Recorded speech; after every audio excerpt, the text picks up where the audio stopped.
नमस्कार दोस्तों, मेरा नाम है आदित्य त्रिपाठी और आज का वीडियो मेरा आक्रोश भी है, मेरा क्रोध भी है और मुझे पीड़ा भी है। ये सही नहीं हो रहा है। हम क्या कर रहे हैं? हम इंडियन जुडिशियल सिस्टम को खत्म करने जा रहे हैं। मैं बात करने जा रहा हूं आज उस कंट्रोवर्सी की जो जस्टिस पुष्पा गनेडीवाला के साथ हुई। ये कौन है? देवश्री त्रिवेदी जी। और ये क्या करना चाह रहे हैं? खुले आम कंटेम्प्ट ऑफ कोर्ट, कॉन्ट्रासेप्शन के पैकेट भेजे जाते हैं, कॉन्डोम के पैकेट एक जज के घर पे। और किस बात का डिसीजन दे दिया उन्होंने गलत?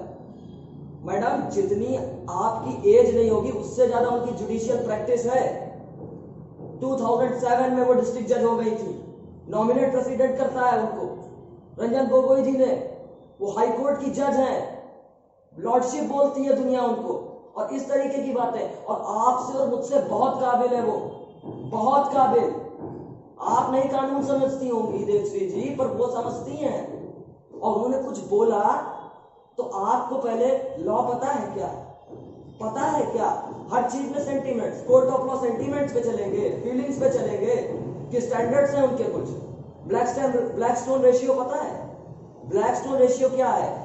मैं आप सब फैक्ट्स के साथ इसीलिए बैठा हूं। ब्लैक स्टोन रेशियो, जो लॉ के स्टूडेंट है वो समझते होंगे, it is an idea that it is better that 10 guilty person escapes than that only one innocent person suffer। आसान भाषा में अगर समझा जाए तो ब्लैकस्टोन रेशियो कहता है कि 10 गुनहगार छूट जाएं पर एक बेगुनाह को सजा नहीं होनी चाहिए। और उसी कॉन्सेप्ट को जस्टिस पुष्पा जी ने, यानी कि महोदया ने बताया है। और उसमें इतना कॉन्ट्रासेप्शन और कॉन्ट्रोवर्सीज, 20-20 साल के लड़के उनको सोशल मीडिया पे ट्रोल करेंगे। अब जिनको अभी सही से पता नहीं है, उनको अपने पार्ट 3 में कॉन्स्टिट्यूशनल में फंडामेंटल राइट्स नहीं पता है, उनको मौलिक अधिकार नहीं पता, वो जस्टिस पुष्पा जी को हमारे ट्रोल कर रहे हैं, लॉर्डशिप को। हम जुडिश, और जब उन पर सेडिशन का केस होगा, अभी लेटेस्ट में देखा होगा कॉमिक आर्टिस्ट के ऊपर हुआ, मैं नाम नहीं लूंगा, क्या बोल रहे थे वो? The truth will prevail, I have faith in judiciary. तब फेथ, जब आपके ऊपर मुकदमा हो जाए तो फेथ आ जाता है, और जब आपके ऊपर नहीं होता तो हम जज को ट्रोल कर देंगे, एक जस्टिस को हाई कोर्ट के ट्रोल करेंगे, कॉन्ट्रासेप्शन के पैकेट्स, कॉन्डोम के पैकेट्स। इतनी नीच हरकत, इतना बड़ा कंटेंट काउंटर। उन्होंने क्या बोला था? किस पे बोला था? उन्होंने बोला था कि स्किन टू स्किन कांटेक्ट पे बोला था कि 12 साल का बच्ची है, अगर स्किन टू स्किन कांटेक्ट नहीं होता है, चाहे ग्रोविंग ऑफ ब्रीस्ट हो और चाहे स्किन टू स्किन कांटेक्ट अगर नहीं हो रहा, उसको हम पॉक्सो में नहीं डालेंगे। पॉक्सो एक्ट 2012 का है, जिसमें बोला गया था protection of children from sexual offences act 2012। कुछ रीजन रहा होगा, उसके पीछे एक बहुत बड़ा रीजन होगा। वो रीजन क्या रहा होगा? आज राइवलरी के नाम पे कितना मिसयूज होता है लॉ का, सबको पता है। दुश्मनी में कौन क्या कर दे। दो भाई हैं, वो अपनी एक चाचा है, एक अपनी भतीजी को जो 12 साल से छोटी है गोद में उठा रहा है, अननोइंगली अगर ब्रीस्ट पे हाथ लग गया, कोई इंटेंशनली नहीं, बच्चा है, प्रेम है, खिला रहा है उसको, उसके साथ दुलार कर रहा है, उस पे उसका ब्रीस्ट पे हाथ लग गया, फादर का, दो भाइयों में प्रॉपर्टी राइवलरी चल रही है, प्रॉपर्टी डिस्प्यूट है, संपत्ति का विवाद चल रहा है, वो जाके पॉक्सो के अंडर में उसके ऊपर केस कर देगा और चाचा के ऊपर केस हो जाएगा। मिसयूज रोकने के लिए उन्होंने करा है। और ये 4 लोग, 5 लोग, 10 लोग, एक भीड़ पूरी की पूरी, एक भीड़ चल पड़ी है मैडम को। इसीलिए नागपुर के जो बार एसोसिएशन है वो आउटरीच कर रही, और करनी चाहिए, ये गलत है। कभी भी जुडिशरी पे कोई प्रश्न चिन्ह नहीं उठने चाहिए। गवर्नमेंट ऑफ इंडिया के जो एक्ट आते हैं, कानून बनते हैं, पार्लियामेंट में रिफॉर्म लॉज है, न जाने क्या, सब पे अगर हम कहीं जा सकते हैं तो जुडिशरी के पास जा सकते हैं गवर्नमेंट ऑफ इंडिया को चैलेंज करने, और हम आज उसको ट्रोल कर रहे हैं। ये हम बनाना चाहते हैं, ये हो रहा है, इसलिए मुझे क्रोध है। मैं सब कुछ सहन कर सकता हूं और करना भी, लेकिन जुडिशरी पे कभी नहीं। जस्टिस पुष्पा जी बताइए, 51 साल की है, 2007 से पहले वो लिटिगेटर थी, उसके बाद वो डिस्ट्रिक्ट जज हुई, उसके बाद वो हाई कोर्ट में जज है। मुझसे और लोगों से बहुत काबिल है, मैं बार बार कहूंगा। आप ऐसा नहीं है कि किसी को कुछ भी बोल रहे हैं। आप जानते हैं उन्होंने क्यों बोला होगा? रीजंस यही होंगे कि मिसयूज ना हो इस पॉक्सो का। 12 साल का बच्ची है, अगर स्किन टू स्किन कांटेक्ट नहीं, कोई प्यार दुलार में अपने बच्चों को खिलाना, फादर के ऊपर आजकल कंप्लेन हो जाती है सेक्सुअल अब्यूज की, और पूरा का पूरा मां कराती है। क्यों? हस्बैंड वाइफ का झगड़ा है, बेटी का यूज करके हस्बैंड को जेल करा दे। इस तरीके के मिसयूज रोकने के लिए क्या बेटी अपने 12 साल की बेटी, बाप अपनी बेटी को है जो 12 साल की, वो गोद में नहीं उठा सकता, वो किस नहीं कर सकता उसको, वो चूम नहीं सकता अपनी बेटी को? क्या हर भाव गलत ही होगा? लेकिन जो उसकी वाइफ है वो जरूर इसका मिसयूज करेगी। अब होता है, इसलिए उन्होंने बोला था जस्टिस पुष्पा जी ने, वो न्यायाधीश हैं, उनको लॉर्डशिप बोला जाता है, इतना तो सम्मान करिए, कॉन्ट्रासेप्शन के पैकेट भिजवा रहे हैं उनके घर पे। और जो कुछ मैं बोल रहा हूं ये सारी की सारी बातें सब्जेक्टेड टू मीडिया है। अगर गलत बोल रहा हूं तो मीडिया को क्लेम करिए, लेकिन जो मैंने द हिंदू में पढ़ा, द टाइम्स ऑफ इंडिया में पढ़ा, उन रिपोर्टों के बेस पे मैं बोल रहा हूं और मैं बोलूंगा।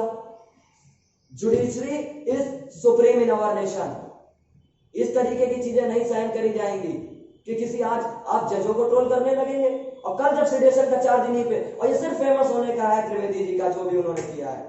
13 फरवरी को गुजरात की रहने वाली है, आजकल कहने लगे फेम कहां से पाए, तो कहेंगे चलो भारत देश को कुछ बोल दो, भारत की न्यायपालिकाओं को कुछ बोल दो, भारत के सरकारों को बोल दो, भारत के संसद को बोल दो। और बोलना जाता है, आलोचना करने के अधिकार है, अपमान करने के नहीं। We have right to criticise the government of India but we don't have any right to insult, to defame the government. कोई किसी की भी हो, यूपीए की रहे, एनडीए की रहे, या थर्ड पार्टी कोई रीजनल गवर्नमेंट बन जाए, इससे मतलब नहीं ना स्टेट के पास ये ट्रेशन होता है। लेकिन वही बात है, एक भेड़ चाल है, हम जाएंगे सोशल मीडिया पे, हम कुछ करेंगे, हमको करना है, हम ये नहीं देख रहे हैं अगले की डिग्निटी क्या है, अगले का डेजिग्नेशन क्या है, अगला क्या है। वो कोर्ट ऑफ लॉ है, मैं फिर कह रहा हूं वो जस्टिस है, उनका सम्मान करिए। और मैं कह रहा हूं, मैं हमेशा से कहता आया हूं कि मैं बहुत कट्टरवादी कानूनवादी व्यक्ति हूं, मैं बहुत कट्टरता से भारत के विधि को मानता हूं। और उसी संविधान में आर्टिकल 21A है जो कहता है no person shall deprive your personal liberty and right to privacy except procedure established by law. वो लॉ है, वो खुद लॉ है, वो आपकी प्राइवेसी में भी इंटरवीन कर सकती हैं, वो आपकी लिबर्टी भी ले सकती हैं अगर आप सस्पिशियस हैं। आप उनको ट्रोल करेंगे। और इसी के बेस पे मैं ये भी कहता हूं, मैं आप पे कुछ इंपोज नहीं कर सकता। मैं नहीं कहूंगा कि जाके मेरी वीडियो को लाइक करें, शेयर करें, सब्सक्राइब करें, या जो कुछ होती है फॉर्मेलिटीज, मैंने हर बार कहा है, मैं इस बार भी नहीं कहूंगा। लेकिन इस बात को जरूर संज्ञान में लिया जाए, हम भारत की न्यायपालिका पे अगर आक्रामक हो जाएंगे तो बताइएगा भारत का लोकतंत्र कहां जाएगा। आज जैसे कि सब लोग आके लिख लेते हैं ना, RIP democracy hashtag, RIP democracy hashtag, अगर न्यायपालिकाएं तो इस तरह आक्रमण होंगे तो मैं सच में कह रहा हूं हैशटैग RIP डेमोक्रेसी, लोकतंत्र मर जाएगा।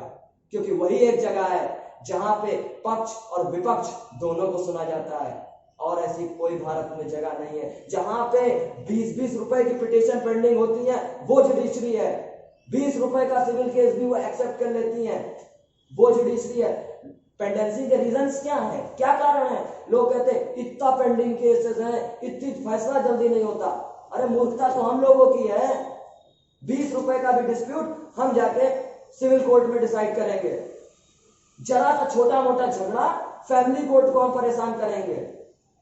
खुद से हम लोग इतना डिसाइड ही नहीं कर पाते हैं कोई चीज, छोटी से छोटी चीज। और वो जुडिशरी न्यायपालिका इतनी महान है, इतना बड़ा विराट हृदय है जैसे माँ का होता है। तुम आओ मेरे पास, हम तुम्हारी समस्या सुनने के लिए बैठे हैं। और वो जस्टिस पुष्पा मेरी माता के समान है। और इस तरीके के उनके साथ मैं तो कहता हूं कि जो कुछ भी हो, न्यायपूर्वक, विधि पूर्वक, उचित दंडनीय कार्यवाही देवश्री त्रिवेदी जी, जिनका नाम लेना भी मैं उचित नहीं समझ रहा हूं, इसीलिए गलत हो रहा है। ये देखिए मैं पेपर्स लेके बैठा हूं, इसीलिए देवश्री त्रिवेदी जी के ऊपर उचित दंडनीय कार्यवाही हो।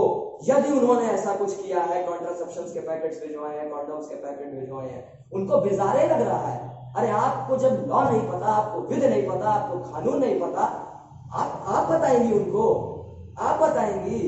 आपको ब्लैकस्टोन रेशियो पता होता तो आप इस तरीके की बातें ही नहीं करती।